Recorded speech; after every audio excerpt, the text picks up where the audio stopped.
ধরুন আপনার কাছে 10 লাখ টাকা আছে, আপনি চাইছেন একটা সেফ ইনভেস্টমেন্ট করতে। আপনি কিছুই না ভেবে সোজা চলে গেলেন ব্যাংকে এবং ব্যাংকে গিয়ে আপনি একটা 7% ইন্টারেস্ট একটা এফডি করে ফেললেন। এবার আপনার মনে এই যে চিন্তাটা আসবে সেটা হচ্ছে আপনি একদম সুরক্ষিত। কিন্তু আপনি কি জানেন আপনার এই একটা নিশ্চিন্ত সিদ্ধান্ত আপনাকে প্রায় 20 বছরে 60 লাখ টাকার ক্ষতির মুখে ঠেলে দিচ্ছে। তাই আজকের এই ভিডিওতে আমরা আলোচনা করব যে ফিক্সড ডিপোজিট করার আগে কেন আমাদের 10 বার ভাবা উচিত। আচ্ছা, আমাদের অনেকের মধ্যে একটা ধারণা আছে যে এফডি মানে হয়তো সব থেকে সুরক্ষিত একটা ইনভেস্টমেন্ট, রিস্ক নেই। প্রায় 6 থেকে 7% সুদ কিন্তু আমাদের ব্যাংক দেয়, রিস্ক নেই। তো তার থেকে ভালো ইনভেস্টমেন্ট আর কি হতে পারে? চলুন একটু উদাহরণ হিসেবে দেখি। ধরুন আপনি 10 লাখ টাকা ইনভেস্টমেন্ট করেছেন 20 বছরের জন্য 7% ইন্টারেস্টে। তাহলে এই 20 বছরে গিয়ে আপনার কাছে যে ভ্যালুটা গিয়ে দাঁড়াবে সেটা অ্যারাউন্ড 39 লাখ টাকার মতো। কিন্তু আপনি কি জানেন যে আপনি যখন 20 বছর পর গিয়ে ওই টাকাটা আপনি হাতে পাবেন সেটা আদৌ আপনার কোনো কাজে লাগবে না। এবার আপনি ভাবলেন যে আমি তো হাতে 39 লাখ টাকা পাচ্ছি, তাহলে আমার মূল্যটা এত কম কেন? কারণ আপনি টাকা হয়তো হাতে পাচ্ছেন, সেটা হয়তো কাগজের একটা নোট আপনি হাতে পাবেন, কিন্তু তার যে ভ্যালু, তার যে মূল্য, সেটা কিন্তু আর থাকবে না। কী হবে চলুন আরেকটু ডিপ উদাহরণ হিসেবে দেখা। ধরুন আপনি 1 লাখ টাকার একটা ফিক্সড ডিপোজিট করেছেন 1 বছরের জন্য 7% ইন্টারেস্টে। তাহলে 1 বছর পর যে আপনার কাছে অ্যামাউন্টটা আসবে সেটা হচ্ছে 1,07,000 টাকার মতো। এবার আপনি ভাবলেন যে 1 বছরে একদম নো রিস্কে আপনি 1,07,000 টাকা আপনি পেয়ে গেলেন। কিন্তু যে জিনিসটা আপনার ভ্যালুটাকে কমিয়ে দেবে তার নাম হচ্ছে ইনফ্লেশন। সো এই ইনফ্লেশনটা কি? ইনফ্লেশনটা হচ্ছে আমাদের মুদ্রাস্ফীতি, মানে আমাদের জিনিসপত্রের দাম যে রেটটাতে বাড়ে দিনের পর দিন, সেই রেটটাকে বলা হয় ইয়ারলি। এটাকে একটা ক্যালকুলেট করে ধরা হয়, সেটা হচ্ছে একটা অ্যারাউন্ড 4 to 6%-এর মধ্যে কিন্তু থাকে। এখানে আমার যদি 7% ইন্টারেস্টে আমি একটা অ্যামাউন্ট হাতে পাই ইন্টারেস্ট, সেক্ষেত্রে আমার যদি 5%, যদি আমি এখান থেকে ইনফ্লেশন বাদ দিই, মানে অ্যারাউন্ড 5,000 টাকা, তার মানে 1,07,000 মাইনাস 5,000 রুপিস, তাহলে এক্স্যাক্টলি আমার হাতে থাকলো হচ্ছে 1,02,000 টাকা। মানে ধরুন যে জিনিসটা আজকের দিনে আপনি 1,00,000 টাকাতে কিনছেন, সেই জিনিসটা আগামী বছর গিয়ে কিন্তু আপনাকে 1,05,000 টাকা কিনতে হবে। তাহলে আপনার কাছে যে ভ্যালুটা আসলো, টাকার ভ্যালু, সেটা কিন্তু 1,02,000 টাকা, মানে 5,000 টাকা কিন্তু আপনার ইনফ্লেশনে কিন্তু বাদ হয়ে গেল। এটাই হচ্ছে আসল ভ্যালু। আপনি আয় করেছেন হয়তো 7,000 টাকা, কিন্তু এই যে ইনফ্লেশনের কারণে আপনার 5,000 টাকা মাইনাস হয়ে গেল, ভ্যালুটা কমে গেল, এটাই কিন্তু আপনার হচ্ছে রিয়েল রিটার্ন, যার নাম হচ্ছে ইনফ্লেশন।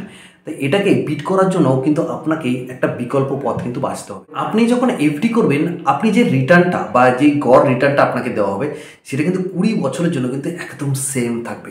সেটা কিন্তু বাড়বেও না, কমবেও না। মানে আপনি ভাবছেন যে আপনার অ্যামাউন্টটা একদম সেফ, একদম নো রিস্ক, তাই আপনি 20 বছরের জন্য এফডি করালেন। কিন্তু আপনি যদি একবার ভেবে দেখে যদি একটু ডিসিশনটা চেঞ্জ করেন, মানে আপনি যদি মিউচুয়াল ফান্ডে কোনো একটা ভালো ইকুইটি ফান্ডে রাখেন, নর্মালি আপনি যদি ইন্ডেক্স ফান্ডে রাখেন, আপনি আদার্স কোনো ফান্ডে যেতে হবে না, একদম ইন্ডেক্স ফান্ডে আপনি রেখে দিলেন, একদম নর্মাল 13% গড় রিটার্ন কিন্তু আপনি পাবেন। আপনি যদি 20 বছরের জন্য ইনভেস্টমেন্ট করেন, তাহলে আপনি 13% গড়ে কিন্তু রিটার্ন পেয়ে যাবেন।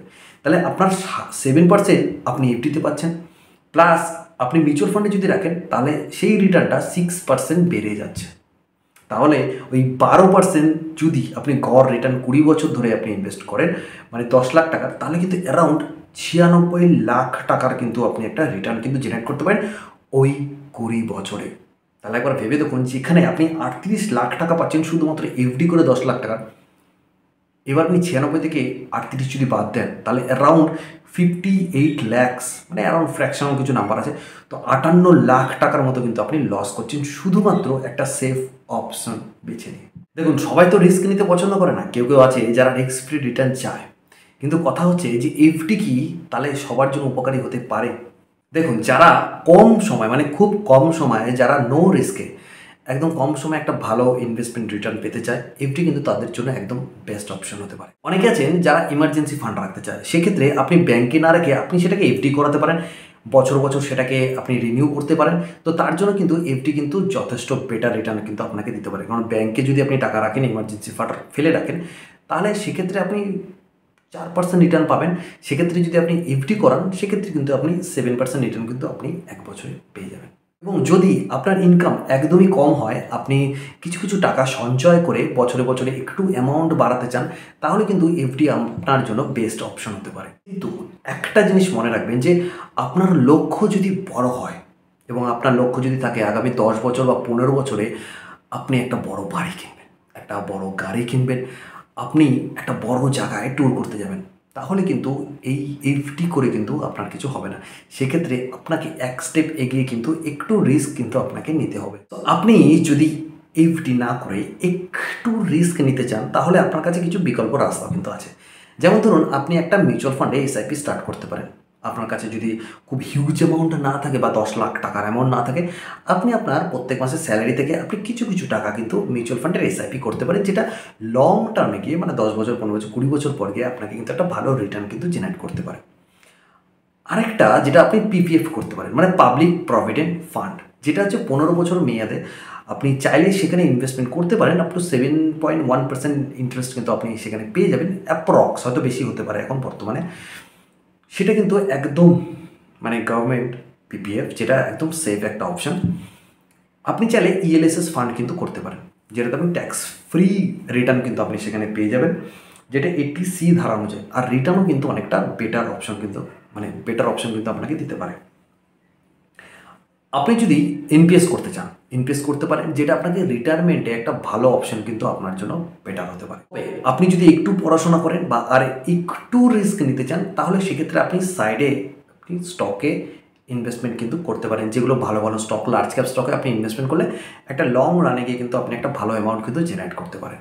দেখুন, আপনি যদি আপনার টাকা একদম সেফ অপশনে রাখতে চান, আপনার যদি ছোট ছোট ইন্টারেস্ট থাকে কোনো কিছুতে, তাহলে কিন্তু আপনি এফডি কিন্তু আপনার জন্য এখন বেস্ট অপশন হতে পারে। কিন্তু আপনার যদি ইচ্ছে থাকে যে একটা বড় ভারী একটা গাড়ি বা ভবিষ্যতে আপনি বিদেশ ঘুরতে চান বা অনেক একটা বড় ওয়েলথ আপনি ক্রিয়েট করতে চান, সেক্ষেত্রে কিন্তু আপনাকে এফডিটা সাইডে রেখে আদার্স অপশন কিন্তু আপনাকে চুজ করতে হবে।